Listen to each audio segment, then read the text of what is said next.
अस्सलाम वालेकुम नन मोंगा डिस्कस को द चैप्टर नंबर 3 यो डेयर इंपॉर्टेंट टॉपिक फ्रैक्शन नो फ्रैक्शन से ता नो गोरा डेफिनेशन की मालिक कली च friction is a force friction दा शे दा यो फोर्स ते द दी फोर्स कार से दे नो दा में वर्ते लिखली दी च opposes the relative motion of one body over another body कले च ता सरा यो बॉडी द बल बॉडी द पास मोशन की नो द मोशन की रुकावट पैदा کولو د پاره چې کوم فورس یوز کیږي هغه فورس ته سوی فرکشن ورته وي مطلب د فرکشن د وجه نه د یو دو آبجیکټس په منځ کې چې کوم موشن کیږي هغه کې څه راځي رکاوټ راځي نو داسې قسمه فورس ته موږ څه وایو فرکشنل فورس ورته وایو یا فرکشن ورته وایو فرکشن دا موږ ډینوټ کوو د څه نه نو اټ از ډینوټډ بای F ټیک شو ډیر سون فرکشن موږ د سن ډینوټ کو د F نه ډینوټ کو او چونکه موږ ویل چې دا فرکشن دا یو فورس دی نو د دې یونټ په سوي یونټ په موږ سره سوي نیوټن خاصه چې د فورس یونټ خو موږ سره نیوټن دی کنه نو یونټ از نیوټن د فرکشنل فورس یونټ یا د فرکشن یونټ په سوي دا به موږ سره نیوټن وي ټیک شو ډیر سون اوس فرکشن په څه باندې ډیپند کوي نو دا به ورته لیکو نو سره چې کوم فرکشنل فورس دی فرکشنل فورس depend on weight and normal force ٹھیک شو فرکشنل فورس دا په څه ډیپند کوي دا په ویټ باندې ډیپند کوي او په نارمل فورس باندې ډیپند کوي څنګه ډیپند کوي نو دلته په ډایګرام کې چې کوم دی هغه ایکسپلین کو نو ګوره دا ما چې کوم نه فار ایگزامپل یو بلاک مې واغستو صحیح ده یا یو آبجیکټ بس ورته وای 400 ورته وای او دا بلاک چې کوم دا په یو ټیبل باندې پروت دی صحیح ده نو ګوره په دې بلاک باندې چې کوم دی ډاونورډ یو فورس ترې چاغې ته مونږ وایو څه شي ګریویټیشنل فورس ورته وایو یا ویټ ورته وایو ټیک شو اوس اکارډینګ ټو نیوټن تھرډ لا اف موشن د هر یو ایکشن یو ریاکشن وی کنه نو دی ویټ بیلانس کولو د پاره او په دی بلاک باندې یو بل فورس لګی چې هغه فورس ته موږ سوایو نارمل فورس وته وایو اف ان ورته وایو نارمل فورس دا څنګه په دی بلاک باندې فار ایگزامپل ز فورس لګوم اپلایډ فورس ټیک شو چې کوم فورس ته په یو باډي باندې لګي دغه فورس ته وایي اپلایډ فورس اوس اکارډینګ ټو نیوټن تھرډ لا اف موشن په دی باډي باندې ګوره ما په رائټ سایډ باندې یو فورس لګول نو دی په ریاکشن کې په دی باندې سکیږي په لیفت سایډ باندې په دی باندې یو فورس لګي هغه فورس ته مونږ وایو فرکشنل فورس ورته وایو فرکشنل فورس ورته وایو نو ګوره ورته تاسو سره چې په یو باډي د یو باډي چې څومره ویټ زیات وي کنه نو چې د یو باډي څومره ویټ زیات وي نو هغه مره به اکارډینګ ټو نیوټن تھرډ لا په دې باندې به نارمل فورس زیات وي ځکه چې دا دوه یو بل بیلانس کړي دي صحیح ده ایکشن او ریاکشن دی نو ګوره ورته تاسو سره چې کوم دا دوه آبجیکټس په لکه په کنټیکټ کې دي صحیح ده نو ګوره چې څونه تاسو سره په دې باندې ویټ زیاتی او مره نارمل فورس زیاتی نو چې نارمل فورس زیاتی دې مطلب دا شو چې دا باډي به تاسو سره څه کوي دا سلایډینګ وغیرہ ډیر په مشکله کوي مطلب دا شو چې دلته کې تاسو سره فرکشن سره دا ډیر زیات دی نو چې څونه تاسو سره په یو باډي باندې نارمل فورس زیات یا ویټ زیات وي نو تاسو سره به په هغه باډي کې چې کوم فرکشن دی هغه به تاسو سره هم زیاتیږي په خبر باندې پوه شئ مطلب دا شو چې تاسو سره اوس اسې مثال درکوم دا مارکر دی په دې باندې ویټ ته فار ایگزامپل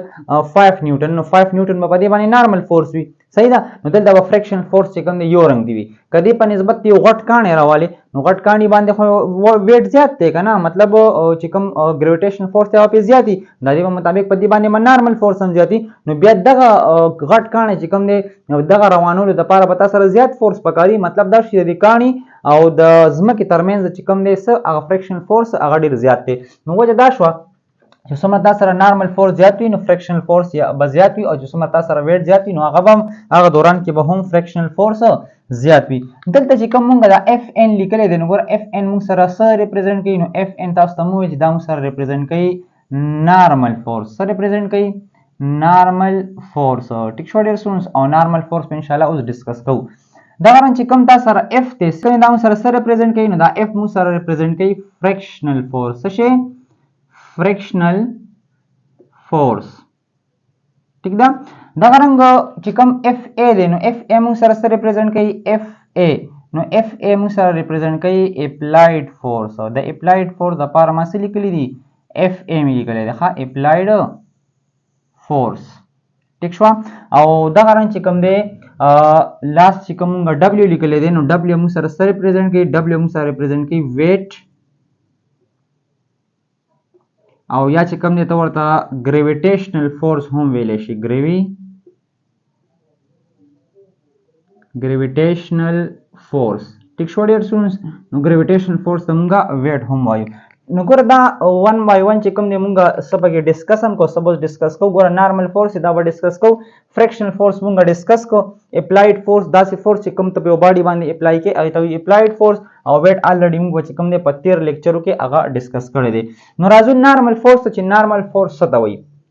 نو ګوره ورته ما لیکلی چې دا مو سره څه شی دی یو کنټیکټ فورس دی کنټیکټ فورس تاسو مخکې لیکچرو کې ویلي چې کنټیکټ او نان کنټیکټ فورس دا څه ته وایي نو هلته کې وګورئ که چاته پته نه وي نو بیا تاسو 13 لیکچرو کې وګورئ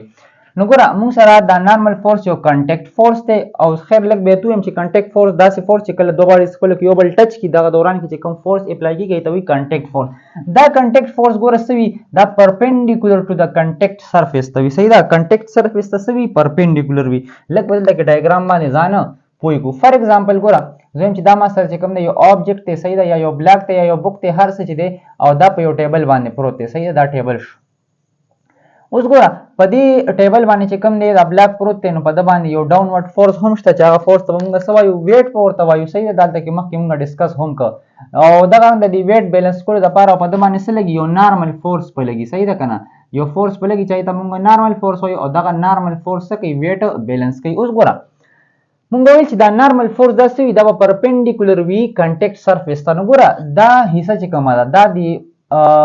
ټیبل سره څه ده په کنټیکټ کې ده که نه ده نو ته وایي کنټیکټ سرفیس هغه حصه چې هغه یو بل سره په کنټیکټ کې وي نو دغه ته وایي کنټیکټ سرفیس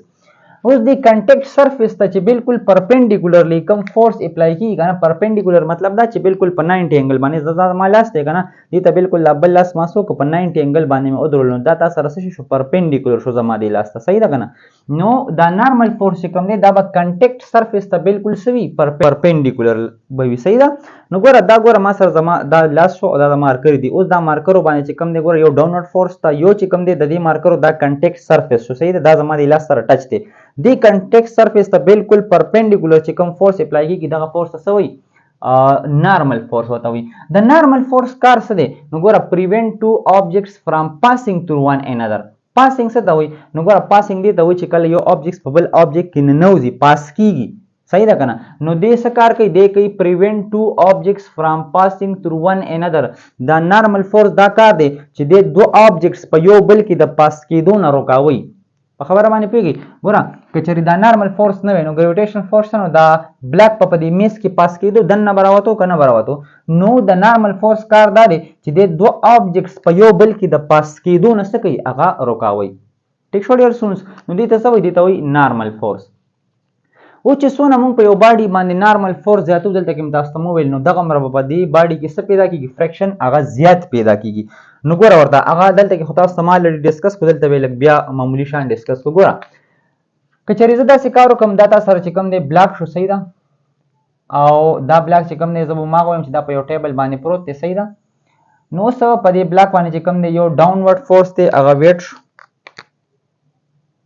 صحیح ده اسې مثال در کوم په دې باندې د دې چې کوم ویټ دی هغه دی 2 نیوټن صحیح ده نو دې بیلنس کېدو دپاره به چې کوم دی اکارډینګ ټو نیوټن تر لا موشن نارمل فورس به هم څه وي 2 نیوټن به وي هله به دا بیلنس وي اوس که په دې بلاک باندې زه څه وکړم یو ایکسټرا فورس پې اپلای کړم څه وکړم ایکسټرا فورس په دې باندې زه اپلای کړم چې ایکسټرا فورس اپلای کړم اټس مینس چې دې ویټ څه شو زیات شو که نه صحیح ده نو چې زیات شو مثال دی باندې ما چې کوم دی ایکسټرا یو بل فورس اپلای کو فار ایگزامپل 2 نیوټن فورس مې اپلای کو ایکسټرا صحیح ده دا تاسو سره مارکر شو صحیح دا زما په دې لاس باندې پراته دي نو دې باندې یو ګریویټیشن فورس شته فار ایگزامپل دغه 2 نیوټن دی دې باندې چې کوم دی ما لږ پوش وکړو صحیح ده دې باندې یو ایکسټرا فورس ما اپلای کو نو ګوره ویټ زیات شو صحیح ده نو چې ویټ اوس ګوره تاسو سره ټوټل د دې آبجیکټ ویټ څونه شو هغه 2 + 2 4 نیوټن شو نو چې 4 نیوټن شو نو ګوره ایکسټرا فورس مې اپلای کو نو په دې د دې ایکسټرا فورس د وجې نه به تاسو سره چې کوم نارمل فورس دا به څه شي دا به الریډي زیات شي ځکه چې تاسو سره ویټ خو 4 نیوټن دی نو اوس چې کوم دی که چېرې نارمل فورس تاسو سره هماغه 2 نیوټن وي دا باډي خو به لاندې راځي نو اکارډینګ ټو نیوټن ټر لا آف موشن د دې ویټ بیلنس کېدو دپاره به څه کېږي نارمل فورس په هم هماغه عمره لګي نو تاسو سره به نارمل فورس څونه شي الریډي به تاسو سره 4 نیوټن شي نو ګوره موږ څوک په یو ایکسټرا فورس هم په یو باډي باندې ولګولو د هغې د وجې نه د هغه باډي څه شو نارمل فورس زیات شو چې نارمل فورس زیات شو نو دې مطلب دا شو چې دلته کې تاسو سره کم کنټیکټ دی دا به نور هم مضبوط شي که نه د دې دوه په منځ کې د دې بوک او یا د دې بلاک او د ټیبل په منځ کې چې کوم کنټیکټ یا بنورم سترونګ شي صحیح ده چې سترونګ شي نو د کې تاسو سره شو فریکشن زیات شو په اسانه سره دی نه روانيږي په خبره باندې پوه شئ نو دی فورس ته سوی دی فورس ته وي نارمل فورس اوس راځو مایکروسکوپیک ډیسکرپشن اف فریکشن چې ګوره مونږ مایکروسکوپیک ډیسکرپشن اف فریکشن مونږ ولې ډیسکس کوو نو ګوره که تاسو خیال وکړئ نو مونږ سره چې کوم دی بعضې داسې سرفیس چې هغه ډېر سموث وي پالشډ وي نو دا ځان سره یاد ساتئ چې هر دوه باډیز په منځ کې به تا سره فریکشن خامخا وي ټیک شوه خو بعضې دوه باډیز یا دوه آبجکټس چې کوم دی خو رف وي نو مونږ ته ښکاري پته لګي مونږ ته چې د دې دواړو په منځ کې فریکشن شته خو اوس لکه فار ایگزامپل که دا وایټ بورډ ولم دا وایټ بورډ ماته انتهایی سموث ښکاري اوس که زه دغه دوه وایټ بورډ ولم یا د وایټ بورډ یو دوه فیس والم او هغه یو بل د پاسه کېدم نو ما ته داسې ښکاري چې په دې دواړو کې فریکشن نشته ولې چې دا ډېر سموث دي خو یاد ساتئ که تا سره هر څومره دوه باډیز خپلو کې سموث وي نو بیا هم د دې په منځ کې څه وي هغه فریکشن هغه وي ښه سرفیس یې رف وي نو موږ ورته یو دا ولیکو چې موږ سره every surface is rough ټیک شوه هر یو سرفیس تا سره څه وي خامخا رف وي خو بعضې سرفیس داسې د هغې رفنس مونږ لیدی شو بعضې سرفیس چې کوم رفنس دی نو هغه مونږ څه کوو هغه کانټ سی with naked eye هغه مونږ چې کوم دی په عام سترګه باندې بیا نشو لیدی ټیک شوه بعضې سرفیس د بعضې سرفیس په منځ کې چې کوم تا سره هغه فریکشن وي هغه دومره کم وي مطلب هغه سرفیس سموث وي فریکشن خو وي د دواړو په منځ کې خو هغه سرفیس دومره سموث وي چې موږ د هغه فریکشن عام سترګه باندې په نظر نه راځي نو خو که دغه دوه آبجکټس یا مطلب دا دوه وایټ بورډ فیس ما واغسته او دا دواړه یو بل د پاسه ما کېښه لکه داسې دی ښه ګوره دا چې کوم دی یو وایټ بورډ فیس ما واغستو صحیح ده او ګوره دا انتهایی سموث دی صحیح ده او دغه رنګ چې کوم دی یو بل وایټ بورډ فیس ما واغستو نو ګوره که تاسو ګورئ په دې دوران کې ماته داسې ښکاري چې د دې دواړو په منځ کې چې کوم فریکشن دی هغه ډېر زیات مطلب نشته خو که چېرې دا موږ په مایکروسکوپ باندې وګورو نو په مایکروسکوپ باندې چې کله ته دا حصه وګورې که نه نو دا به تا سره داسې ښکاري لکه داسې غرونه صحیح ده که نه د دې مطلب دا شو چې تا سره